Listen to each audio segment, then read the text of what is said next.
تل ابیب میں میزائل حملوں حزب اللہ کے میزائل حملوں سے سائرن بج اٹھے۔ صہیونی شہری خوف سے سڑکوں پر جانیں بچانے کے لیے دیوانہ وار بھاگتے رہے۔ کئی شہری سڑک کنارے ہی لیٹ گئے۔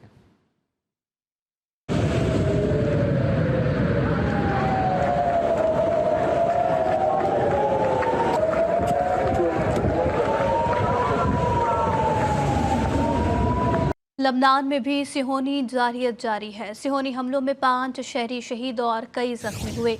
صہیونی فوج لبنان میں عمارتوں کو بمباری سے ملبے کا ڈھیر بنانے لگی۔ حزب اللہ کی شدید جوابی کارروائیوں سے 5 صہیونی فوجی ہلاک ہو گئے، جبکہ حزب اللہ نے تل ابیب حیفا شہر پر بھی حملے کیے اور اسرائیلی شہروں میں خطرے کے سائرن بج اٹھے۔ مزید تفصیلات اس رپورٹ میں دیکھیے۔ اسرائیل باز نہ آیا، بیروت میں 4 فضائی حملے کر ڈالے۔ لاہیا، برج البراجنی، لیلاکی سمیت کئی علاقے دھماکوں سے گونج اٹھے۔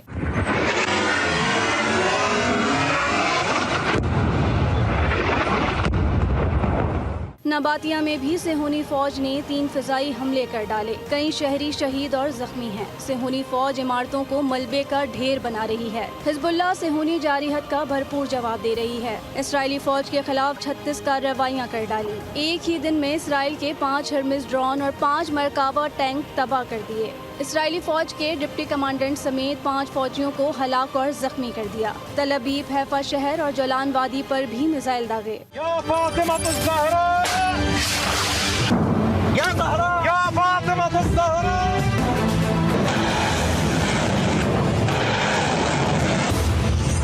عراقی مزاحمت کاروں نے اسرائیل کے زیر قبضہ علاج شہر اور وادی جولان میں 3 میزائل داغ دیے۔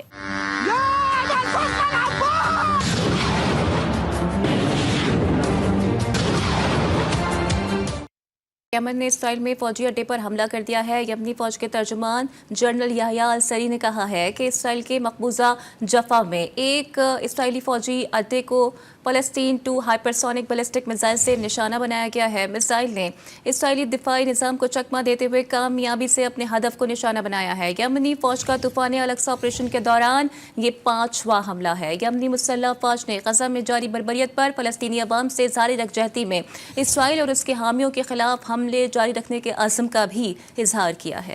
غزہ کی صورتحال سے آپ کو اپڈیٹ کریں گے۔ غزہ پر اسرائیل کے وحشیانہ حملے۔ شمالی غزہ پر محاصرہ 19ویں روز بھی جاری ہے۔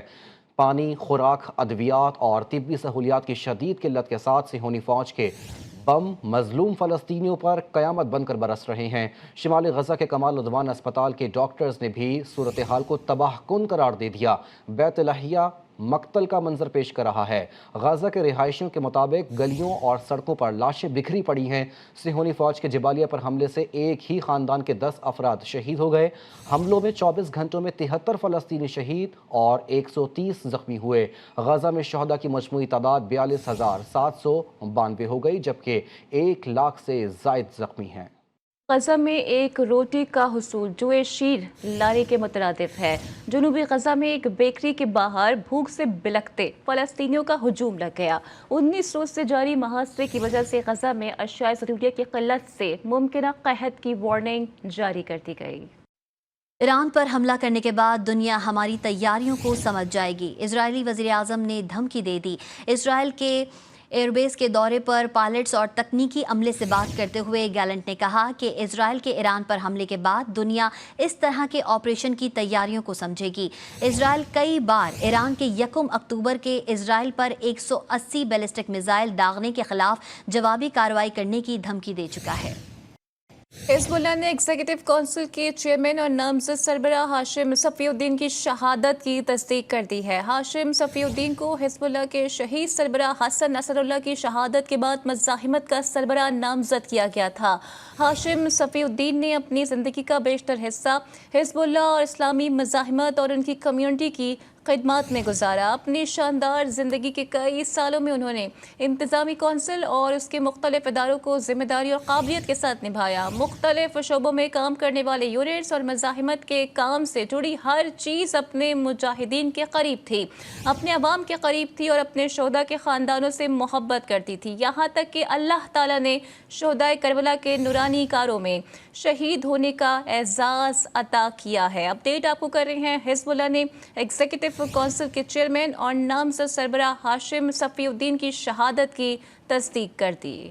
امریکی اخبار وال اسٹریٹ جرنل نے انکشاف کیا ہے کہ حماس کے شہید سربراہ یحییٰ سنوار کو غزہ جنگ چھوڑ کر مصر جانے کا موقع دیا گیا تھا، لیکن انہوں نے پیشکش مسترد کر دی تھی۔ امریکی اخبار کی رپورٹ کے مطابق اسرائیل اور حماس کے درمیان جنگ بندی کے مذاکرات کے دوران عرب ثالثوں نے حماس کے شہید سربراہ یحییٰ سنوار کو غزہ جنگ چھوڑ کر مصر جانے کا موقع دیا۔ یحییٰ سنوار نے پیشکش کو مسترد کر دیا تھا اور جنگ کا میدان چھوڑنے کے بجائے اپنی سرزمین فلسطین پر رہنے کو ترجیح دی تھی۔ رپورٹ میں مزید کہا گیا کہ سنوار نے قبول کیا تھا کہ اسرائیلی حملوں میں ان کی شہادت کا امکان ہے۔ سنوار کی تجویز تھی کہ میری شہادت کے بعد حماس کو ایک لیڈرشپ کونسل کا انتخاب کرنا چاہیے۔ امریکی اخبار کے مطابق سنوار کا یہ بھی کہنا تھا کہ اگر میں شہید ہو گیا تو اسرائیل مختلف پیشکش کرے گا، لیکن حماس کو ہار نہیں ماننی چاہیے۔ حزب اللہ نے ایگزیکٹو کونسل کے چیئرمین اور ممکنہ سربراہ ہاشم صفی الدین کی شہادت کی تصدیق کر دی ہے۔ ہاشم صفی الدین حزب اللہ کے شہید سربراہ سید حسن نصر اللہ کے جانشین تھے۔ شہید سربراہ سید حسن نصر اللہ اور ہاشم صفی الدین کی شہادت کے باوجود حزب اللہ کی طاقت اور اسرائیل کے خلاف کارروائیوں میں کوئی کمی نہیں آئی ہے۔ آپ کو اپڈیٹ کر رہے ہیں، حزب اللہ نے ایگزیکٹو کونسل کے چیئرمین اور ممکنہ سربراہ ہاشم صفی الدین کی شہادت کی تصدیق کر دی ہے۔ ہاشم صفی الدین حزب اللہ کے شہید سربراہ سید حسن نصر اللہ کے جانشین تھے۔ شہید سربراہ سید حسن نصر اللہ اور ہاشم صفی الدین کی شہادت کے باوجود حزب اللہ کی طاقت اور اسرائیل کے خلاف کارروائیوں میں کوئی کمی نہیں آئی ہے۔ اس حوالے سے یہ رپورٹ دیکھیے۔ حزب اللہ کے ایگزیکٹو کونسل کے چیئرمین ہاشم صفی الدین شہید ہو گئے، حزب اللہ نے تصدیق کر دی۔ ہاشم صفی الدین حزب اللہ کے شہید رہنما سید حسن نصر اللہ کے کزن اور جانشین تھے۔ دونوں نے تنظیم کے ابتدائی دنوں میں حزب اللہ میں شمولیت اختیار کی۔ صفی الدین حزب اللہ کی شورا کونسل کے ایک اہم رکن اور اس کے جہادی کونسل کے سربراہ بھی تھے۔ اس اہمیت نے انہیں حزب اللہ کے بیرونی مخالفین کا دشمن بنا دیا تھا۔ 1964 میں طائر کے قریب جنوبی گاؤں دیر قانون النہر میں پیدا ہوئے۔ صفی الدین نے سید حسن نصر اللہ کے ساتھ شیعہ مذہبی تعلیم کے دو اہم مراکز، عراق کے مقدس شہر نجف الاشرف اور ایران کے مقدس شہر قم میں دینیات کی تعلیم حاصل کی۔ صفی الدین کا تعلق ایک معزز شیعہ خاندان سے تھا جس نے مذہبی اسکالرز اور لبنانی پارلیمنٹیرینز پیدا کیے ہیں۔ ان کے بھائی عبداللہ ایران میں حزب اللہ کے نمائندے کے طور پر کام کرتے ہیں۔ حزب اللہ نے اپنے بیان میں ان کی شہادت کی تصدیق کرتے ہوئے کہا کہ ہاشم صفی الدین نے اپنی زندگی کا بیشتر حصہ حزب اللہ اور اسلامی مزاحمت اور اس کی کمیونٹی کی خدمت میں گزارا۔ اپنی شاندار زندگی کے کئی برسوں میں انہوں نے انتظامی کونسل اور اس کے مختلف اداروں کو ذمہ داری اور قابلیت کے ساتھ نبھایا۔ مختلف شعبوں میں کام کرنے والے یونٹس اور مزاحمت کے کام سے جڑے اپنے مجاہدین کے قریب تھے۔ وہ اپنے عوام کے قریب تھے اور اپنے شہداء کے خاندان سے محبت کرتے تھے، یہاں تک کہ اللہ تعالیٰ نے انہیں شہداء کربلا کے نورانی کارواں میں شامل ہونے کا اعزاز عطا کیا۔ روس کے شہر قازان میں روسی صدر ولادیمیر پوٹن کی سربراہی میں 16ویں برکس سمٹ کا آغاز ہو گیا۔ برکس سمٹ میں شرکت کے لیے 20 سے زیادہ ممالک کے سربراہان روس کے شہر قازان پہنچے ہیں۔ برکس سمٹ کے دوران دو طرفہ ملاقاتوں کا سلسلہ بھی جاری ہے۔ مزید جانیے اس رپورٹ میں۔